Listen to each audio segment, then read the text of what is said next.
Hey everybody, welcome back to my channel. As you can see in front of me, I got some more comic books. It's a Storm and Ileana Magik. It's a 1 in 4 limited series. This is how I was introduced basically to the character that I'm going to be talking about in my action figure review. So you already know what it is. It's Ileana from either the New Mutants, the X-Men, or this mini-series, depending on however you look at it. Originally, I think she was introduced in the giant-sized X-Men #1, and then became a more regular character. I think that's after she was trapped in limbo and aged 7 years. Now this mini-series here, this 4-issue mini-series, is a story of how she was trapped in limbo and aged during that process. Now I thought this was a great series. It was her and Storm, and I think it's just really awesome. So then she joined the New Mutants and became a regular character until about issue 77. And the one that really gets me is, this is the pinnacle one. It looks like it's a number 15. I think it's kind of the pinnacle issue, because up until this time, her schoolmates don't know really what her powers are or whatever. You know, they don't really know that much about her. I haven't reread these, so that's kind of what I remember anyways. So let's just get on to the figure review. Now here it is. It was a Walgreens exclusive, which made it even more difficult to find, but did happen to come across it. And if we look at it in the package, it looks pretty good. She's got her sidekick there. She's got the Soul Sword, which disrupts magic energy. Doesn't really have any powers in the physical world, but it disrupts magic. She's got this fiery headpiece here, and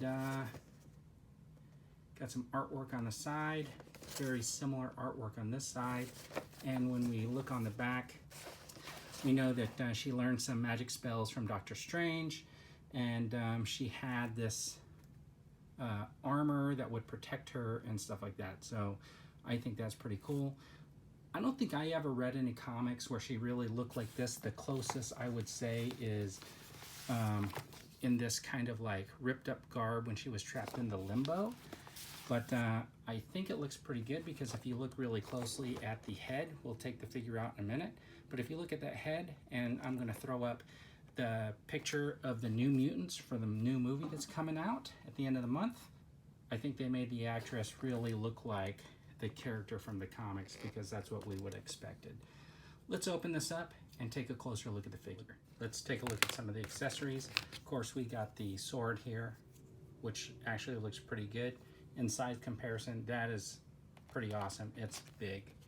This is another sword. It's got some looks like the magic electricity or whatever, which is what these pieces are. They would go around the arms.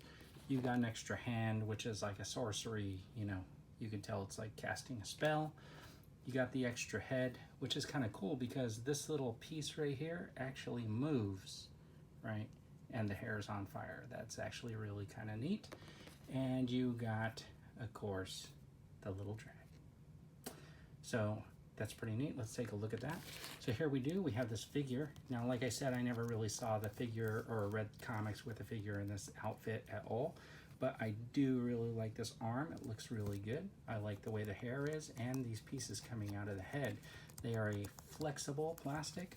The problem with this type of a hair, it does not prevent the head movement from back and forth that much, but it does prevent it from looking up, but there is some downward. We got an upper body swivel and tilt. This belt's a little bit loose, but there's no waist swivel. And we got that much movement on the side, that much movement here. Of course, the upper leg, double jointed knee, upper calf, right, which is nice. And the boot. In the arm, you do have the ball joint we've come to expect. This one does not have any upper arm, and this one does not have any upper arm, but we do get some 90-degree flex there, and a little bit past 90-degree there, and the standard movement in the hand and rotation. So that's pretty good. This is actually a really good looking figure.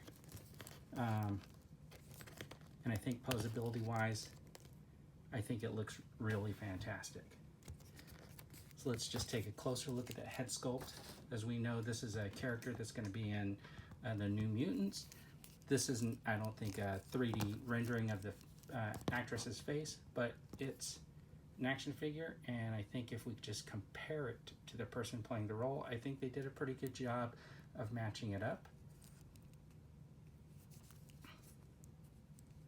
So there you go. I think the figure looks really nice. Now, here's the thing about this figure. I never saw it that way. So what I did was, I actually ended up finding another figure with no accessories for about $12 on eBay. And here's the body. What I did that for was two reasons. One, I knew in the package that it was going to have this extra head, so I could put the head on the extra body and display it that way if I wanted to. This one had some problems with like the leg, but it doesn't really bother me that much for the price that I paid for it. And you can see it's a little bit loose. I think a lot of the Marvel Legends characters, female characters, turn out that way. So I got the extra body and I put that head on, so I got them standing up next to each other. You know, I can always throw that up on the shoulders, I think, but I'll wait to do that.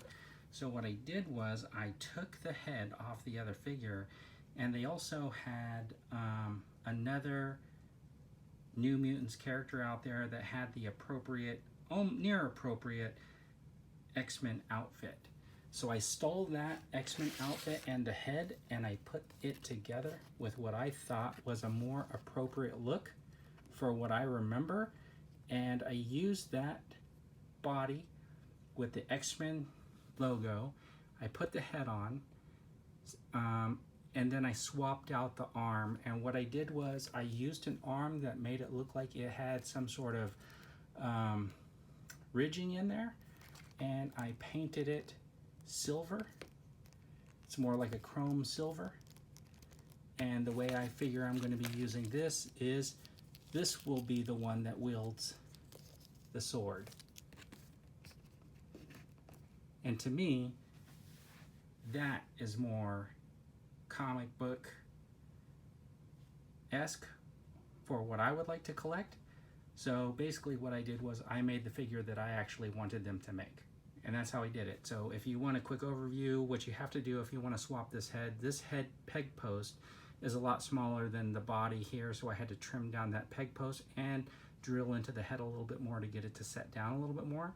This arm is actually, if you take a closer look at it, it's from Rey from The Force Awakens, and it's just painted chrome.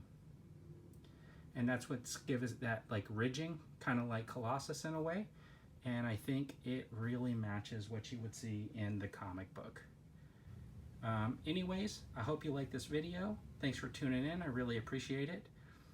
Make sure to subscribe to my channel and come back for more.